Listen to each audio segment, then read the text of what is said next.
السلام عليكم. صباح الخير أو مساء الخير حسب التوقيت اللي بتشوف الفيديو. دي حديقة سفاري بارك. ايوه زي ما انتم شايفينها كده كده احنا دخلنا من باب الحديقة وهنبدأ الجولة بتاعتنا في الحديقة، وبالتفصيل هقول لكم على كل حاجة فيها. ده القطر دوت بيلف الحديقة كلها لانها كبيرة جدا، وبيعرفكم على اللي فيها كله. تعالوا بقى نشوف ايه الحاجات اللي موجودة في الحديقة. والحديقة ديت عايزة اقول لكم اللي هي على مساحة 40 فدان، وموجودة في الجيزة. تعالوا بقى نعرفها بالتفصيل. طبعا زي ما واضح كده ان هي فيها العاب ملاهي. الملاهي فيها العاب كتير جدا، مش العاب محدودة، لا العاب كتير ومتنوعة يعني. وكمان فيها سينمات، وكمان فيها بيت رعب. تعالوا هتشوفوا معايا بالتفصيل كل حاجة انا مصوراها، كل لعبة مصوراها، حتى اللعبة اللي كانت مقفولة ولسه ما فتحتش، لان كنا رحنا بدري اليوم دوت قوي. والحديقة مش بتفتح على الساعة 10، تبدأ اللعب تتفتح واحدة بعد التانية، لانها كان في الاجازات بتتأخر مش بتقفل بدري، واحنا كنا يوم اجازة اليوم ده. تاني حاجة، زي ما قلت لكم هي على مساحة 40 فدان، فبالتالي فيها حاجات كتير، زائد المساحات الخضراء اللي موجودة فيها، والتصوير هيبقى حلو جدا. فيها قاعات أفراح اوبن، يعني مش مقفولة، مفتوحة وجميلة. وكمان فيها هناك مطاعم كتير، وكافيهات لو انت عايز تشربي حاجة. والقعدات فيها حلوة جدا، يعني القعدة جميلة. في قعدات جوه مقفول عليكي، وفي قعدات في الجناين تحفة. الأكل جميل والمشروبات حلوة.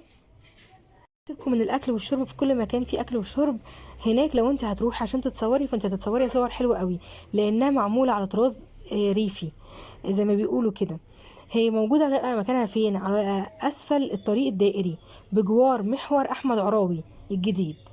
هناك فيها مسرح، وفيها المسرح الروماني ومسرح العرائس، وفيها بعض زي ما قلت لكم بعض المطاعم والكافيهات والكافيتيريا اللي فيها عصاير تقدروا لو انتوا تشتروا حاجه من بره ومش هتدخلوا باكل، فهناك في مطاعم وفي كافيهات تقدروا تشربوا وتاكلوا فيها. لكن لو هتشتروا اكل من بره او هتجيبوا اكل معاكم، فهم بيدخلوا السندوتشات والعصاير عادي جدا. وزي ما انتم شايفين كده، بصوا الالعاب حلوه ازاي، واسعارها كمان تبدا من 10 جنيه لحد 25 و30 جنيه، فالاسعار متفاوته. في هناك بقى العاب تخص الاطفال، وكمان في العاب للكبار، يعني هم مش مقتصرين لعب على الاطفال بس، لا في جميع المراحل. زي ما انتم شايفين كده، زي ما الاطفال بتلعب كبار كمان هيلعبوا، والعاب متنوعه خفيفه وصعبه وجامده، لا كل حاجه.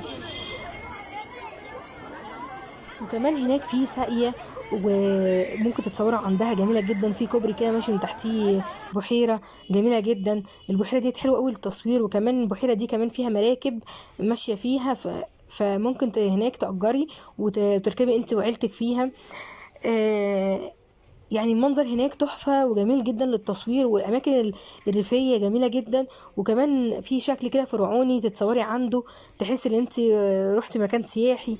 فهي يعني متنوعة، حديقة متنوعة، مش حاجة واحدة بس اللي فيها، لا هي فيها ريف، وفيها حضارة فرعونية، وفيها حدائق تلعبوا فيها كورة، لو جايبين معاكم كورة ولا أي لعبة تلعبوها مع بعض، لأن المساحة الخضراء فيها كبيرة جدا، والنخل والشجر جميل جدا، والمناظر الطبيعية الخضراء جميلة جدا.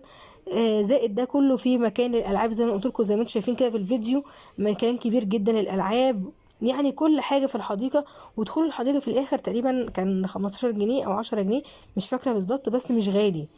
يعني انت لو هتدفعي تذكرة الدخول انت وعيلتك، وتدخلوا تلعبوا في المكان الواسع الجميل دوت، وبالتصوير انتوا بس من غير ما تلعبوا اي لعبه من اللي انتوا شايفينها دي، فانت مش هتدفعي كتير. لكن لو هتلعبي بقى تكوني عامله حسابك ان اللعبه بتبدا من 10 جنيه، لا ممكن تكون 15. الالعاب الاطفال تقريبا من 15 لحد 25 و30 و35 جنيه، ده اللي انت تعملي حسابك عليه. في هناك بيت رعب زي ما قلت لكم، وفي كمان زي ما انتم شايفين، بصوا الالعاب عامله ازاي جميله جدا. المناظر هناك جميله جميله، هتستمتع، يعني الاطفال هتستمتع والكبار هيستمتعوا، مش هيبقى في حد رايح على حساب حد، يعني دوت هيلاعب عياله وهو مش هيستمتع، لا انت هتستمتعي وعيالك هتستمتع، ولو اخواتك صغيرين برضه هيلعبوا. يعني هي حديقه للاسره، مش بتقتصر على ناس معينه بس او فئه عمريه معينه، لا. فيها بقى اماكن تقعدي براحتك، يعني في كراسي هناك رخام كده تقعدي فيها براحتك، زي ما في سلسله للاطفال. بصوا السلسله ديت للكبار بقى، بس بقى عاليه ولا يعني صعبه، يعني للكبار للكبار. السلسله اللي انتوا شفتوها في اول الفيديو دي كانت للاطفال. التصوير ما كانش مظبوط قوي لان الشمس كانت قويه جدا، والجو هناك ممتع، وفي صيف هتلاقوه مشمس قوي، وشتاء هتلاقوه الجو حلو برضو وساقع. آه زي ما انتم شايفين كده، لعبة الحصان دي بتاعت الأطفال. طبعا في أطفال راكبة، معرفتش أصور كويس، بس بوريكم من كل لعبة، حتى لو هقدر أوريكم جزء من شكل اللعبة فوريكم عشان تبقوا عارفين ايه اللي موجود هناك والمنظر هناك عامل ازاي.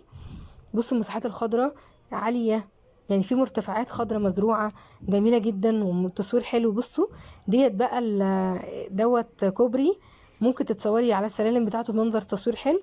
وبصوا ده البحيرة اللي قلتلكوا عليها، اللي ممكن تأجري فيها مركبة، او هي اسمها مركبة او يعني الحاجة اللي هتركبوها دي زي مركبة بتركبيها تمشي انتي وعيلتك في النيل في البحيرة. ودي الشلالات هناك جميله جدا، بس كانت زحمه معرفتش اصورها لان الناس كلها عايزه تصور في الاماكن هناك، فالاماكن كانت زحمه نوعا ما. كنت بحاول اصور من بعيد عشان ما يبقاش فيه وش لحد ظاهر، ودي حقوقهم لما يتصوروش يعني.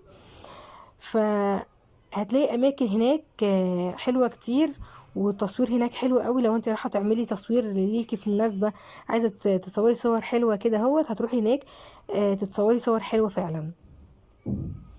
زي ما انتوا شايفين كده البحيرة كبيرة، حتى لو مش هتركبي المركبة دي او الحاجة دي اللي هتتركب، مش عارفة اسمها ايه، برضو هتبقى يعني هتتصوري صور حلوة وهتستمتعي بالمنظر الجميل وتتفرجي على المناظر الطبيعية الجميلة زي ما انتوا شايفين كده.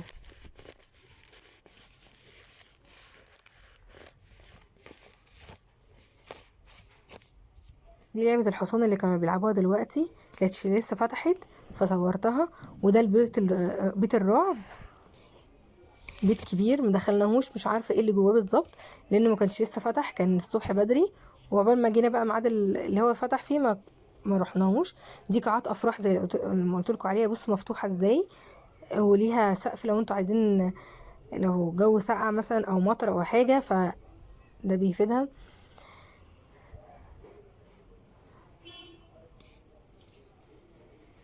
ده البيت الملعون برضو ما دخلتوش عشان اقول لكم عليه. البيت الملعون ده يعني هو شكله من بره كده هو ملعون، يعني صعب شكله كده، احنا ما دخلناهوش لان برضو ما كانش فاتح لحد ما كنا موجودين الناحيه جنب ده، فما اعرفش هو من جوه عامل ايه بالظبط. بس زي ما في بيت رعب في بيت الملعون، فاكيد يعني يبقى في ده اصعب من ده اكيد، يعني بيت ملعون حاجه تبقى صعبه. فالحديقه هناك فيها بيتين، بيت رعب وبيت الملعون، دي حاجه ودي حاجه، الاتنين مش واحد.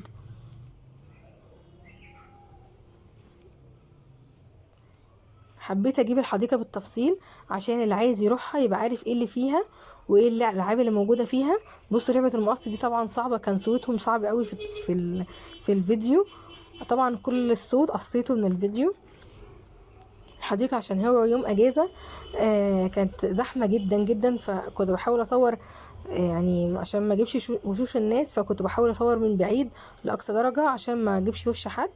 تاني حاجه انا عايزه اقول لكم، اللي عايز يروح ويستمتع بكل حته في الحديقه ما يروحش في ايام اجازه ولا يوم جمعه ولا يوم سبت ولا اعياد ولا مناسبات، عشان الملاهي مش هيعرف يستمتع، الالعاب هيبقى عليها زحمه جدا ومش هتعرف تلعب الالعاب كلها، او مش هتعرف تقعد كمان تستريح يعني تبقى الدنيا هاديه. لا، تاني حاجه ما تروحوش من بدري قوي لان اللعب بتفتح واحده واحده، وبتبتدوا يعتبر كل اللعب بتبقى تشتغل من بعد 12.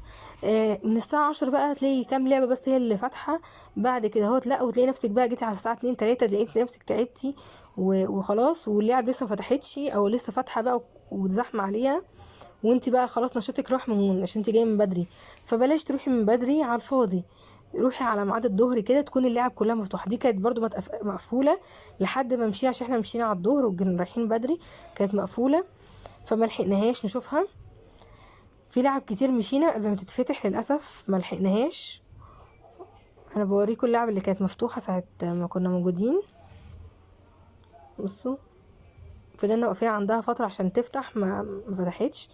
ده بيت بيلف كده، بصوا طالع لفوق وبيفضل يلف يوريكوا الحديقه من جميع النواحي، ويفضل يلف ويطلع وينزل كده بالمنظر ده، بس بطيء جدا يعني، بيلف لفات خفيفه ومش سريعه.